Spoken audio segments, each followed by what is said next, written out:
There are really cakes that are classics, no? The reason why people keep coming back to us is because they say it has a history. We remember it from childhood. I'm a creature of habit. I'll do what I think I know best. My philosophy is give the clients their money's worth because I want them to be happy.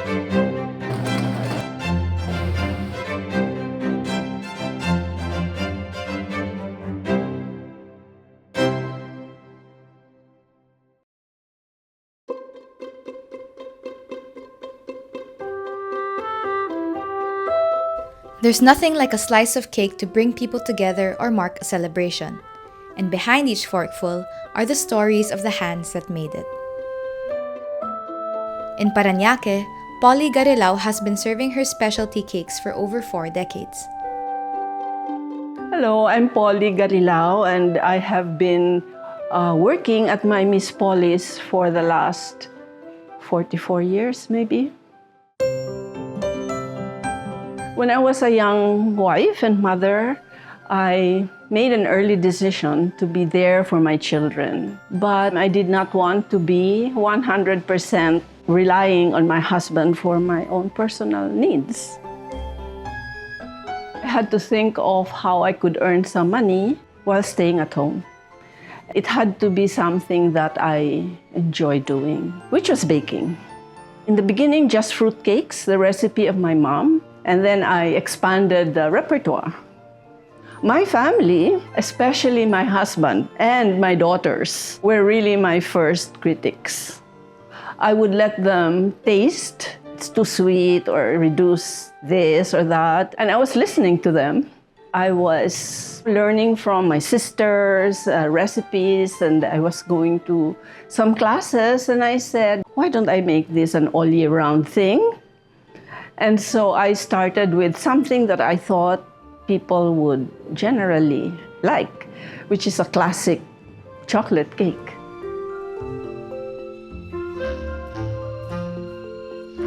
It's funny, when I go to a party, for example, I bring other cakes.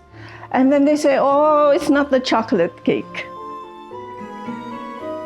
So I think there's something about chocolate that people go after. They just are cakes that we grew up with from childhood.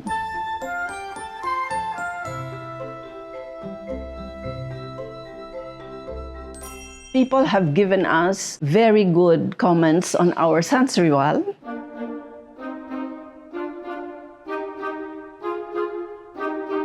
So to do the sansariwal, we first prepare the wafer, which is basically egg whites and sugar with lots of kasoy. And then we prepare a buttercream that's made of fresh butter and egg yolks and syrup. We just layer the 3 layers of wafer and cover it all throughout with more buttercream. And that's the sansariwal, which we prefer to keep frozen because the wafer stays crunchy.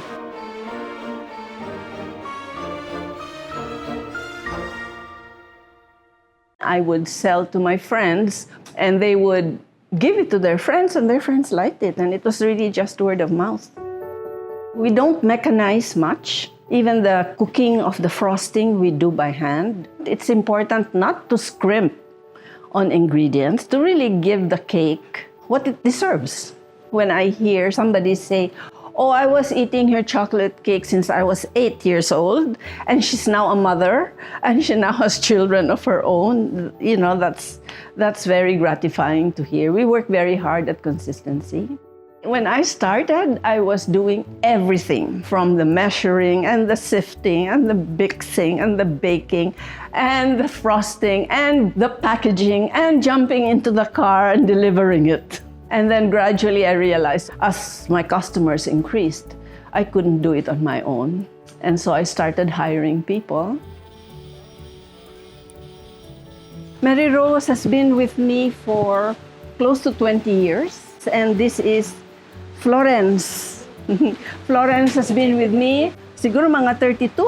Siguro mga hindi ko na mabilang tayo. 30, hindi na niya mabilang. 32 years. My staff are like family now. When I leave, I know I'm in safe hands because they know me, they know what I want, and they're very capable na. As I hired people to help me, people were asking me, what else do you do? What else do you bake? I had to come up with other products. And the more products I came up with, the more people I had to hire. On average, we would be selling, let's say, 80 to 100 chocolate cakes a day pre-pandemic. Post-pandemic, the figures, the numbers have gone down, but I'm still happy with it. We never had to cut down on people. We were not really losing, and that's a lot to be happy about. Friends have been saying, why don't you open here, there, open a coffee shop, But it's just not me. I had to set my limits.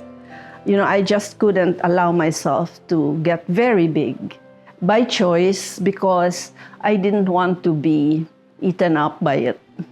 I wanted a life that still allowed me to do other things.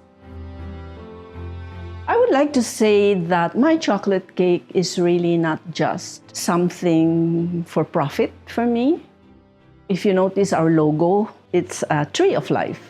My vision for the brand is really that it becomes a source of joy, satisfaction, a source of security for my staff. And I'm especially happy when there's a wide range of customers that come to my door, that I'm just not limited to one class of people, They appreciate it, and they look forward to having Miss Polish chocolate cake.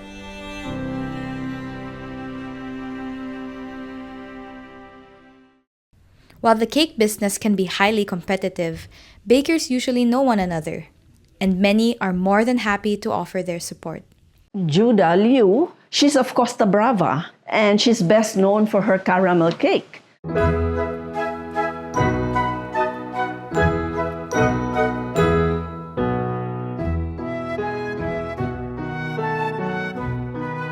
I started baking 60 plus years ago because my mother had a restaurant called Costa Brava. I would watch her cook and bake, and whenever she would travel, I'd take over the kitchen. The recipes were not written down at all. She made me try everything before I knew what was in it. And that's the way she trained my palate. During the martial law, when we couldn't find the ingredients that we used to have, we didn't cook at all. And that's when she closed the restaurant. My mother migrated to the States. My husband, eventually, he didn't want me to work anywhere else. So I just started home baking. My friends and family would order from me. I never really advertised. So everything that I've gone through is from word of mouth. The best cake that I think that I've tried was the heart cake. It's a sponge cake with a filling and then with marshmallow icing. The inspiration was my grandkids because they love hearts. My gauge is really kids because when they don't like something and you make them eat it, they just spit it out. But this one was like tried and tested.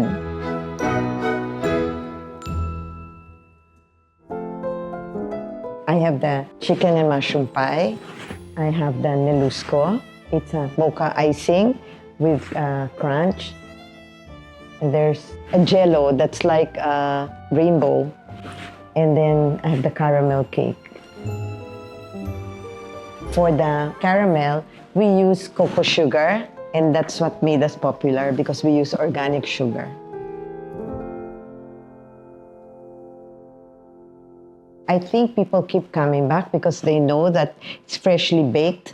We only bake when there are orders, and we use good ingredients. My philosophy is give the clients their money's worth because I want them to be happy. In fact, once we were in the airport in San Francisco, and somebody was carrying a box of our cake. So that means to say that, it's worth it. I'm a creature of habit. I'll do what I think I know best. There's so many of us who bake. I have a niche, they have a niche, the same thing as everyone else. I just hope that we will be able to bake these products for people. I enjoy doing what I'm doing, but of course, because I'm aging, I'll have to give it up sometime, and my children and grandchildren will take over. My mom, she was instrumental to all this. She's my inspiration. She gave me all the tips and the guidance and the love. I thank the Lord that He gave me this, if I can call it talent, to bring happiness to people. Of course, I feel so blessed that I have been in this business for quite a while and that I make people happy.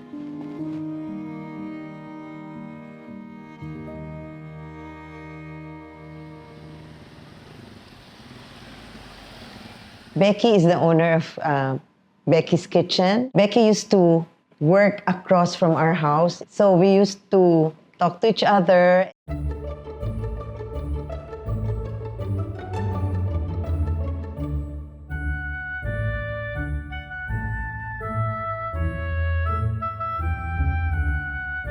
I own Becky's Kitchen, which we started in 1987. We are completing 38 years in December.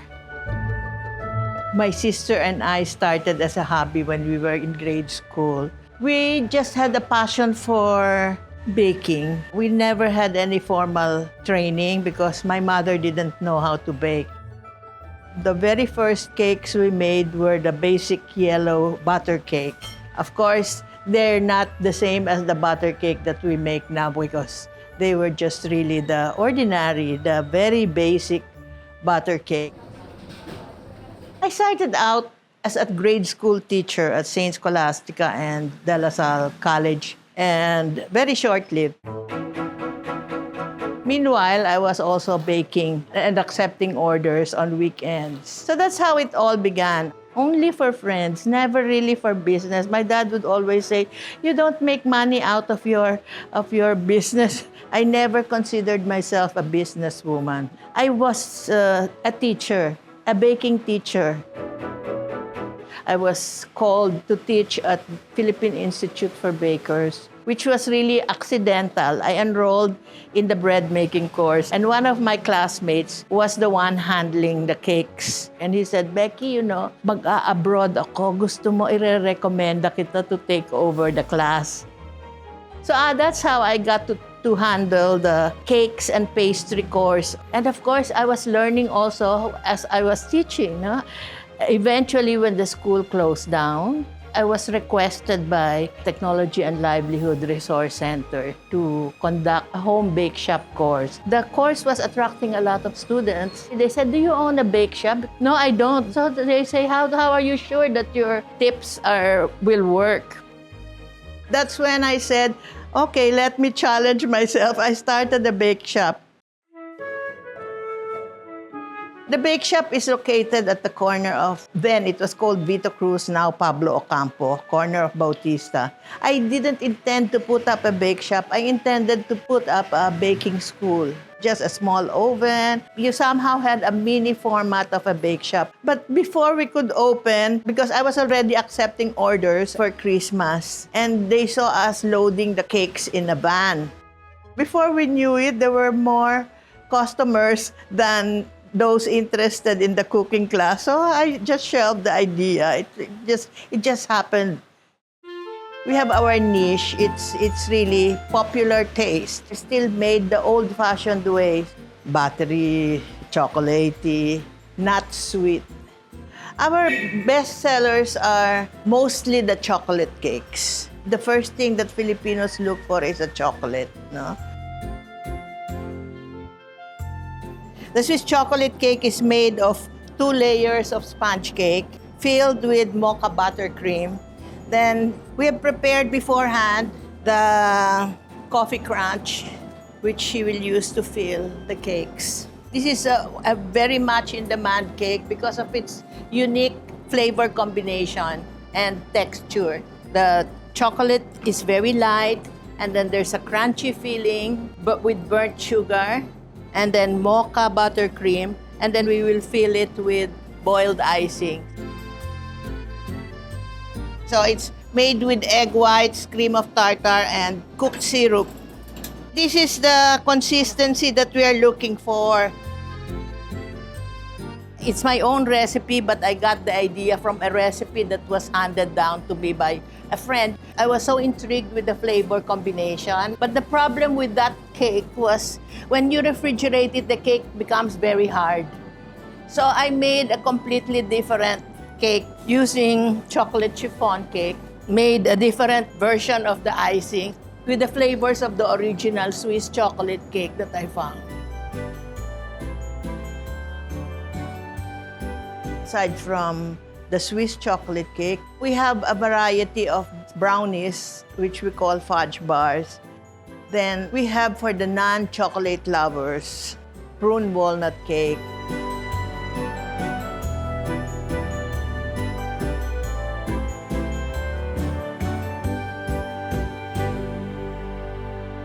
I don't deal with other specialty cakes. Because of the weather in the Philippines, we emphasize on the products that use only butter icing, but not so much of the whipped cream, because whipped cream has very poor shelf life. We have tried making nice and creative cakes that would cost so much. I let the others do that. I'm sigurista. I just really want the cake to sell. When I developed the recipes, the emphasis was on the gustatory part of eating. In my family, we would always close our eyes and taste the cake. Is it something that you will savor, or is it something that you will just swallow because you have already put it in your mouth?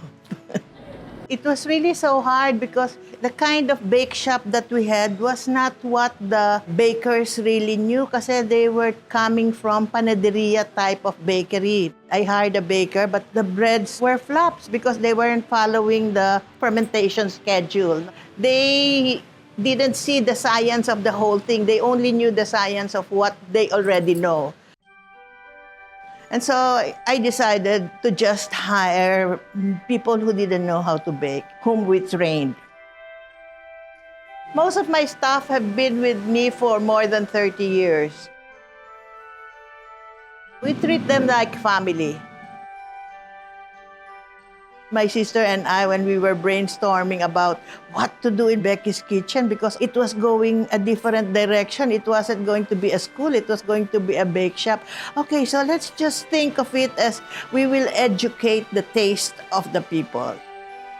My objective was to be able to sell the cakes at a lower price, make sure that the taste would be memorable. People were starting to come and say, you know, the taste of the cake still is the same from 39 years ago. It has a history. I'm proud that we have captured the Filipino taste. So we're very thankful for the customers who have been coming back. Anyone can bake, but it takes someone truly special to create treats that stay loved for generations. Miss Polly's, Costa Brava, and Becky's Kitchen have done exactly that, delighting their communities and stirring up nostalgia along the way. Their creations are expressions of passion and joy, shared one slice at a time. And just like these remarkable women, may we all find a dream worth pursuing, and the perfect cake to celebrate when it finally comes true.